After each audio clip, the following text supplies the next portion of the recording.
সম্মানিত উপস্থিতিরা, আমাদের সম্মানিত প্রদীপ সাহেব, উপস্থিত সম্মানিত নেতৃবৃন্দ, আসসালামু আলাইকুম। আমরা আজকে এখানে একত্রিত হয়েছি আজকের এই পবিত্র মসজিদে আমরা জুমা আদায়ের মাধ্যমে এসেছি। আজকে এখানে আমাদের প্রিয় নেত্রী আবশ্যিক নেত্রী দেশনেত্রী বেগম খালেদা জিয়ার জন্য আমরা দোয়ার আয়োজন করেছি, মিলাদের আয়োজন করেছি। আমাদের প্রদীপ সাহেব থেকে আমরা দোয়া দেওয়ার জন্য এসেছি।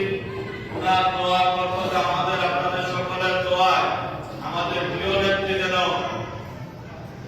থেকে যেন আল্লাহ পাক সুস্থতা দান করে। এজন্য আমরা দোয়ার অনুষ্ঠান এখানে করেছি এবং আমরা সবাই এখানে একত্রিত হয়েছি।